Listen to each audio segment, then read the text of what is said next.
मुझे तो फ्री की नौकरानी मिली हुई है। बाय मम्मी, मैं चलती हूँ। शाम को 7 बजे तक आ जाऊँगी। ये बोलकर पूजा अपने ऑफिस के लिए निकल गई और रेवती जी अपने घर के कामों में लग गई, जो उनके रोज़ की रूटीन थी।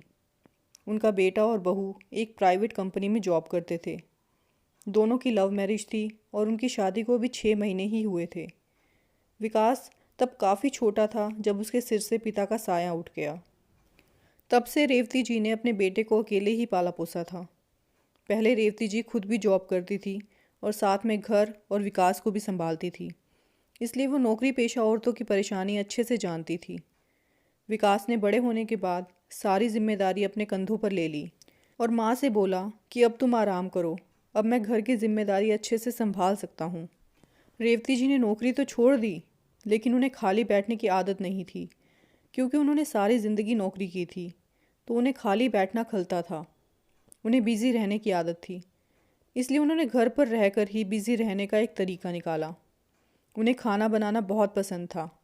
जब वो ऑफिस जाती थी, तब भी ऑफिस में सब लोग उनका खाना बहुत पसंद करते थे और ऐसा कोई नहीं था जो उनके खाने की तारीफ़ किए बिना रह सके। रेवती जी ने अपना टिफ़िन बिज़नेस शुरू कर लिया।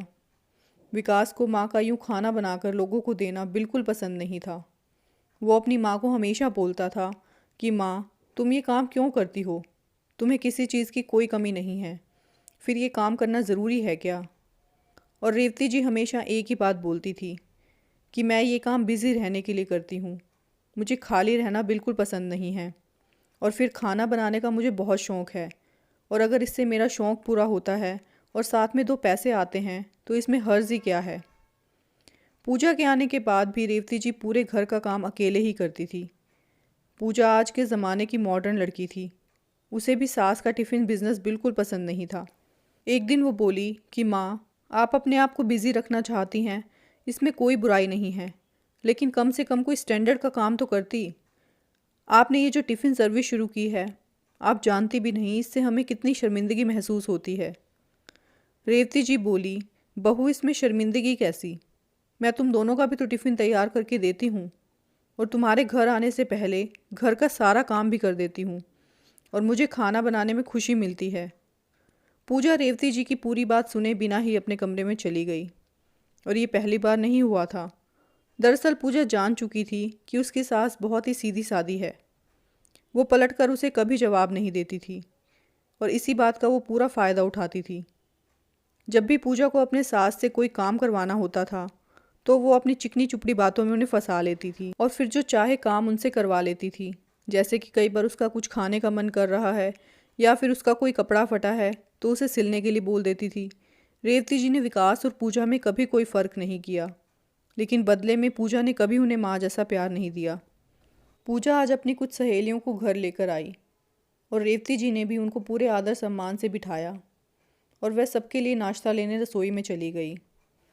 और जब वो रसोई से वापस आई तो जो उन्होंने सुना, उन्हें अपने कानों पर यकीन नहीं हुआ।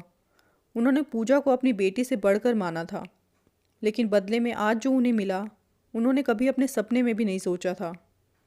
पूजा की सहेली बोली, अरे वाह, तेरे तो मज़े हैं, तुझे तो एकदम सीधी गाय जैसी सास मिली है। और ये सुनते ही सब लोग ठहाके लगाकर हंसने लगे। पूजा बोली, हाँ यार, सास के मामले में तो मैं एकदम लकी हूँ। वैसे तो हर घर में सास बहू को सुनाती है, लेकिन मेरे केस में उल्टा है। यहाँ पर मैं ही अपने सास पर भारी पड़ती हूँ।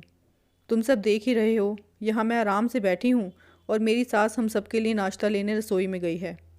मुझे तो फ्री की नौकरानी मिली हुई है। जब रेवती जी ने पूजा और उनकी सहेलियों की बात सुनी, उनके पैरों तले ज़मीन खिसक गई, और जैसे ही उन सब ने रेवती जी को देखा, सब लोग एकदम चुप हो गए। रेवती जी ने नाश्ता टेबल पर रखा और बोली, लेडीज़, मैं पहले खुद भी जॉब करती थी और आज भी टिफ़िन सर्विस का बिज़नेस करती हूँ। पूजा काम से थक कर आती है, यही सोचकर मैं घर का सारा काम खुशी खुशी करती थी। मैं अपने बेटे और बहू पर बिल्कुल डिपेंड नहीं हूँ।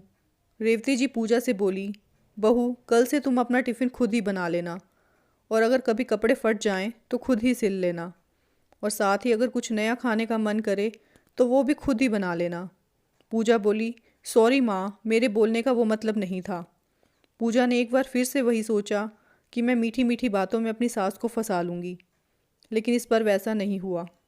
रेवती जी बोली, बहू, ताली हमेशा एक हाथ से नहीं बजती। अगर किसी से आदर, सम्मान और प्यार लेना हो तो उसको बदले में उतना ही प्यार देना भी पड़ता है।